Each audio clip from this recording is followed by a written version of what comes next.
Hi friends, welcome to Rani's kitchen. నేను మీ రాణి. ఈరోజు sweet recipe చేసి చూపించబోతున్నానండి. చాలా సింపుల్ ప్రాసెస్తో తక్కువ ఇంగ్రీడియంట్స్తోని ఈ స్వీట్ రెసిపీ అనేది కంప్లీట్ చేసుకోవచ్చు. ఆ ప్రాసెస్ అంతా చూద్దాం. వీడియోని ఫస్ట్ నుంచి లాస్ట్ వరకు చూడండి. ఇంకా ప్రాసెస్లోకి వెళ్ళిపోదాం. ముందుగా 1 కప్పు శనగపిండి తీసుకోండి. అలాగే 1/2 కప్పు మిల్క్ పౌడర్ తీసుకోండి. అలాగే 1/2 కప్పు పంచదార, 1 ఇలాచీ తీసుకోండి. ఈ గిన్నెలు పక్కన పెట్టుకుని మిక్సీ జార్లోకి మనం తీసుకున్న 1/2 కప్పు పంచదార కూడా అలా వేసేసుకుని ఇలాచీ కూడా వేసుకుని దీనిని మెత్తని పౌడర్లా గ్రైండ్ చేద్దాం. గ్రైండ్ అయిన తర్వాత చూద్దాం. ఇలా పంచదార అంతా కూడా గ్రైండ్ చేసాం కదా, దీనిని ఒక బౌల్లోకి తీసుకోండి. ఇలా తీసుకున్నాం కదా, ఇప్పుడు మిల్క్ పౌడర్ని పాలతో బాగా కలుపుదాం. 1/2 కప్పు పాలు తీసుకుని ఈ మిల్క్ పౌడర్లో వేసుకుని బాగా కలపండి. ఉండలు అనేవి ఎక్కడా లేకుండా కూడా చక్కగా కలిసిపోవాలి, లిక్విడ్ లాగా రావాలి. అవసరమైతే ఇంకో కొంచెం పాలైనా వాటర్ అయినా పోసుకోండి. ఇలా బాగా చక్కగా కలపండి. ఉండలు అనేవి ఎక్కడా లేకుండా పిండంతా కూడా పాలలో వాటర్లో బాగా కలిసిపోవాలి. ఈ విధంగా బాగా కలిపి గిన్నెను పక్కన పెట్టండి. ఇవి రెండు రెడీ చేసాం కదా, ఇప్పుడు స్టవ్ ఆన్ చేసి కళాయి పెట్టుకుని 1 టేబుల్ స్పూన్ నెయ్యి వేసుకోండి. నెయ్యి బాగా కరిగిన తర్వాత ముందుగా కొలుచుకుని పెట్టుకున్న 1 కప్పు శనగపిండి కూడా అలా నెయ్యిలో వేసుకుని బాగా ఫ్రై చేద్దాం. శనగపిండి అంతా కూడా బాగా ఫ్రై అయ్యి పచ్చివాసన అంతా పోయి చక్కగా కమ్మటి వాసన అనేది వస్తుంది. అవసరమైతే ఇంకొక టేబుల్ స్పూన్ నెయ్యి కూడా వేసుకుని మీరు తీసుకున్న శనగపిండి క్వాంటిటీని బట్టి నెయ్యి అనేది యాడ్ చేసుకోవాలండి. అవసరమైతే ఇంకొక టేబుల్ స్పూన్ నెయ్యి కూడా యాడ్ చేసుకుని పిండి అంతా కూడా ఉండలు అనేవి ఎక్కడా లేకుండా పొడిలాడుతున్నట్లుగా నెయ్యిలో బాగా కలిసిపోవాలి. ఈ విధంగా బాగా ఫ్రై చేయండి. ఫ్లేమ్ సిమ్లో పెట్టుకుని మాత్రమే ఫ్రై చేయండి, శనగపిండిని మాడనివ్వద్దు.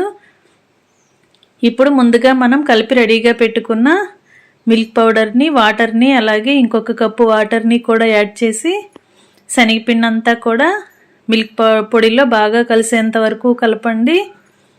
ఇలా పాల పొడితో మనం ఈ స్వీట్ రెసిపీ అనేది చేసినట్లయితే స్వీట్కి స్వీట్ అనేది చాలా టేస్టీగా వస్తుందండి. ఈ విధంగా మీరు కూడా కుక్ చేయండి. మిల్క్ పౌడర్, వాటర్ అన్నీ కూడా శనగపిండిలో బాగా కలిసిపోయి ఉండలు అనేవి ఎక్కడా లేకుండా బాగా కలిసేంత వరకు గరిటెతో కలపండి. ఇలా గరిటెతో నేను చూపించిన విధంగా కళాయికి స్వీట్ని ప్రెస్ చేస్తున్నట్లుగా కలిపినట్లయితే స్వీట్ అంతా కూడా చక్కగా వచ్చేస్తుందండి. ఉండలు అనేవి ఎక్కడా లేకుండా మొత్తం అంతా కలిసిపోతుంది. ఈ విధంగా బాగా చిక్కబడేంత వరకు ఉడికించిన తర్వాత ముందుగా గ్రైండ్ చేసి పెట్టుకున్న షుగర్ పౌడర్ని, యాలకుల పొడిని కూడా అలా వేసేసుకోండి. శనగపిండి అనేది మిల్క్ పొడిని, వాటర్ని బాగా పీల్చుకున్న తర్వాత మాత్రమే ఇలా షుగర్ పౌడర్ని యాడ్ చేయండి. ఇదంతా కూడా శనగపిండిలో బాగా కలిసేంత వరకు కలుపుదాం. ఇలా బాగా కలిపేయండి. అవసరమైతే ఇంకొక టేబుల్ స్పూన్ నెయ్యి కూడా యాడ్ చేసుకోండి. నెయ్యి ఎక్కువగా ఉంటేనే స్వీట్కి టేస్ట్ అనేది చాలా బాగా వస్తుంది. ఈ విధంగా బాగా కలిసిపోయిన తర్వాత పంచదార అంతా మెల్ట్ అయ్యి స్వీట్లో బాగా కలిసిపోయింది కదా, ఇప్పుడు 1 టేబుల్ స్పూన్ నెయ్యి కూడా వేసుకుని ఈ స్వీట్ అంతా కూడా కళాయికి అంటుకుపోకుండా ఇలా ముద్దలాగా దగ్గరగా వచ్చేంత వరకు ఉడికిద్దాం. కళాయి అంచులకు అంటుకున్న స్వీట్ని ఎప్పటికప్పుడు ఇలా గరిటెతో కలుపుకుంటూ మధ్యలోకి తీసుకోండి. ఫ్రెండ్స్, 3 ఇంగ్రీడియంట్స్తో చాలా టేస్టీగా ఈ స్వీట్ రెసిపీ అనేది రెడీ అయిపోతుందండి. ఇలా కళాయికి అంటుకోకుండా సపరేట్ అయ్యేంత వరకు బాగా ఉడికించండి. ఫ్లేమ్ సిమ్లో పెట్టుకుని మాత్రమే ఉడికించినట్లయితే అడుగున మాడకుండా స్వీట్ చక్కగా రెడీ అవుతుంది. ఇలా మొత్తం అంతా కూడా బాగా కలుపుకుంటూ ఉడికించండి. దగ్గర పడేంత వరకు ఉడకాలి. ఫ్రెండ్స్, ఛానల్ని ఫస్ట్ టైం వాచ్ చేసిన వారు సబ్స్క్రైబ్ చేసుకుని పక్కనే ఉన్న బెల్ బటన్ క్లిక్ చేయడం మాత్రం మర్చిపోకండి. నేను పెట్టబోయే రెసిపీస్ అన్నీ డైలీ మీ ఫోన్కి నోటిఫికేషన్కి వస్తాయి. ఓపెన్ చేసి చూడండి. సింపుల్ ప్రాసెస్తో టేస్టీ రెసిపీస్ని చూపిస్తాను. అవన్నీ కూడా మీకు నచ్చుతాయి. ఇలా ఎప్పటికప్పుడు స్వీట్ని కళాయి అంచులకు ప్రెస్ చేస్తున్నట్లుగా కలుపుకుంటూ ఉడికించినట్లయితే ఉండలనేవి ఎక్కడా లేకుండా బాగా కలిసిపోతుంది. ఇలా ముద్దలాగా దగ్గరగా ఉడికేంత వరకు ఉడికించండి.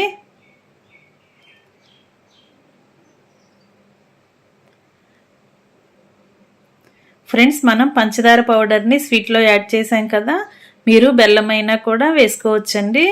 బెల్లం తురుముకునైనా వేసుకోవచ్చు. ఇలా ఇంకొక టేబుల్ స్పూన్ నెయ్యి కూడా వేసుకుని స్వీట్ని బాగా కలుపుకుంటూ ఉడికిద్దాం. స్వీట్ అనేది కళాయికి అంటుకుపోకుండా ఎప్పటికప్పుడు ఇలా గరిటెతో కలుపుకుంటూ ఉడికించండి. ఇదంతా కూడా పాకమంతా కూడా స్వీట్ బాగా పీల్చుకుని ముద్దలాగా దగ్గరగా వచ్చేయాలండి. అంతవరకు ఉడికిద్దాం. కళాయి అంచులకు అంటుకుపోకుండా ఇలా దగ్గరగా ఉడికేంత వరకు ఫ్లేమ్ సిమ్లో పెట్టుకుని బాగా కలుపుకుంటూ ఉడికించండి.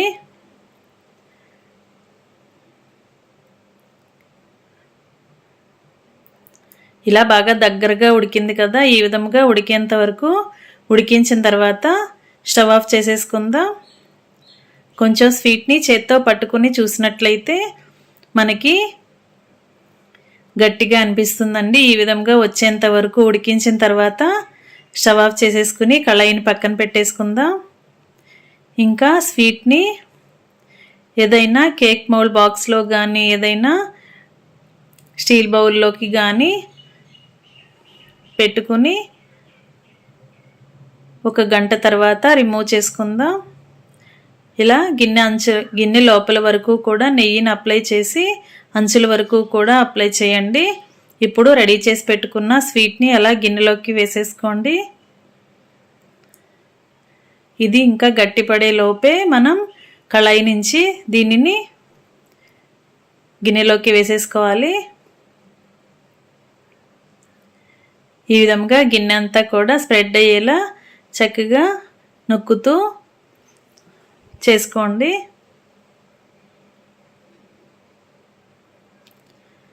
ఇలా రెడీ చేసుకున్న స్వీట్ని మూత పెట్టుకుని ఒక అరగంట పాటు పక్కన పెట్టుకున్నట్లయితే ఇదంతా కూడా చక్కగా గట్టిగా వస్తుందండి. తర్వాత మనం కావలసిన షేపులో పీసెస్ని కట్ చేసుకోవచ్చు. అరగంట తర్వాత చూసినట్లయితే స్వీట్ అంతా కూడా చక్కగా దగ్గరగా గట్టిగా వచ్చింది.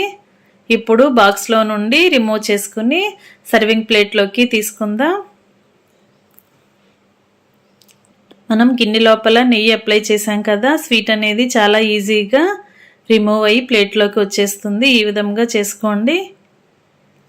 ఇప్పుడు మనకి కావలసిన షేపులో పీసెస్ని కట్ చేసుకోవటమే. చాలా టేస్టీగా సింపుల్ ప్రాసెస్తో తక్కువ ఇంగ్రీడియంట్స్తోనే మనం ఈజీగా ఈ స్వీట్ని ప్రిపేర్ చేసాం కదా, మీరు కూడా కుక్ చేసి పిల్లలకి సర్వ్ చేయండి. చాలా టేస్టీ రెసిపీ అండి. వీడియో నచ్చితే లైక్ చేయండి. మీ ఫ్రెండ్స్కి ఫ్యామిలీ మెంబర్స్కి రెసిపీ షేర్ చేయండి. మీరు కూడా కుక్ చేసి మీకు ఎలా వచ్చిందో కమెంట్ సెక్షన్లో నాతో షేర్ చేసుకోండి. ఛానల్ని సబ్స్క్రైబ్ చేసుకోవటం మాత్రం మర్చిపోవద్దు. పక్కనే ఉన్న బెల్ బటన్ క్లిక్ చేయటం మాత్రం మర్చిపోవద్దు. నేను పెట్టే రెసిపీస్ అన్నీ డైలీ మీ ఫోన్కి నోటిఫికేషన్కి వస్తాయి కదా, ఓపెన్ చేసి చూడండి. అవన్నీ కూడా మీకు నచ్చుతాయి. మరొక రెసిపీతో మళ్ళీ కలుద్దాం. Thanks for watching. నేను మీ రాణి.